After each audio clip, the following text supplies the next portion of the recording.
Last week, I was hosting an open house for a townhome here in the West Shore, and a young couple walked in. Super nice, super friendly, they were expecting their first baby, and they immediately said something that I hear all the time.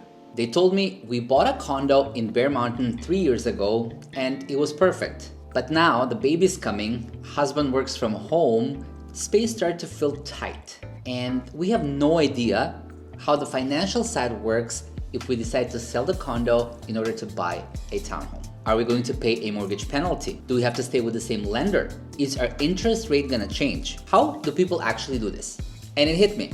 If these people are asking these questions, then there must be many homeowners in Victoria that have the same questions. So today I'm breaking down exactly how it works when you wanna upsize, especially if you have a mortgage on your current home.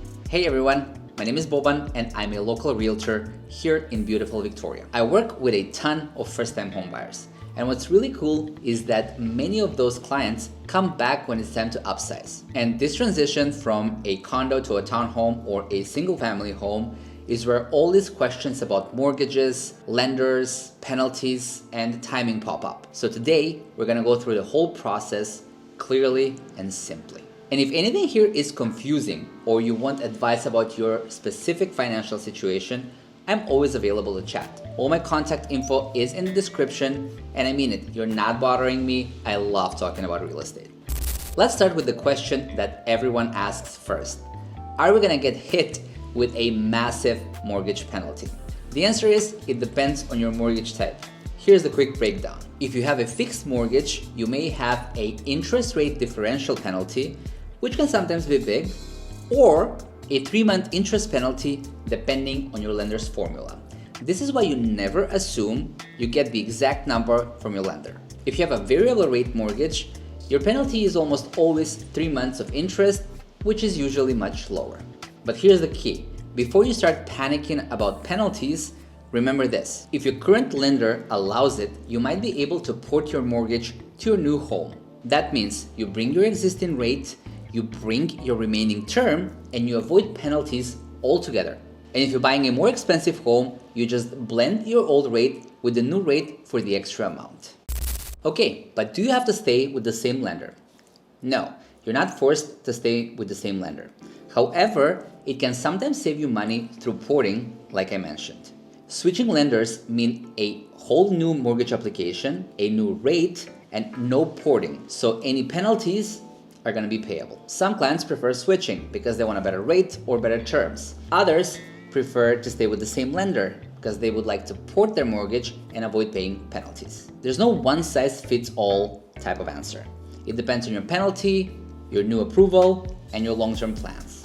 So what happens to your interest rate when upsizing? It's a great question because the rate doesn't just automatically stay the same. Scenario number 1 would be if you port your mortgage. Your interest rate and your remaining months are transferred to the new property. The money you borrowed to upsize now get a new rate, and your lender will blend those together. Scenario number 2 is if you break your mortgage. You pay the penalty and then you get a new mortgage with new interest rate.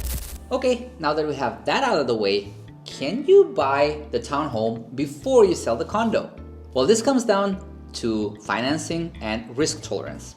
You have 3 options. Your first option is buy first, then sell. This only works if you qualify for both mortgages temporarily, or you use a bridge loan from your lender and you're confident that your condo will sell quickly. Your second option is to sell first and then buy. And this is by far your best option because you know exactly how much money you have. There's no risk of carrying 2 mortgages, and you can write a stronger offer without a sale of home condition or a time clause. Your third option would be to sell and negotiate a long completion date. That's pretty much the same thing as your option 2, but you'll have a lot more time to shop around and not feel rushed when you're choosing your new home.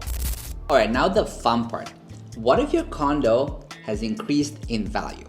That's the best part. A lot of people that bought in 2020 or 2021 are already sitting on some equity, even if it doesn't feel that way. That equity now becomes the down payment of your new townhome. And that's why upsizing is a lot more achievable than people think. I know, upsizing can feel overwhelming. Penalties, mortgages, lenders, timing. But when you figure out the moving parts, it becomes a very realistic and strategic step for your family. If you're in a condo right now and you're thinking to yourself, can we actually pull it off? The best thing you can do is reach out. I'm always available, always happy to help, and I love having these conversations, whether you're ready to move today or you're just planning for the future. All my contact info is in the description, so reach out and I'll guide you through every step. Thanks for watching.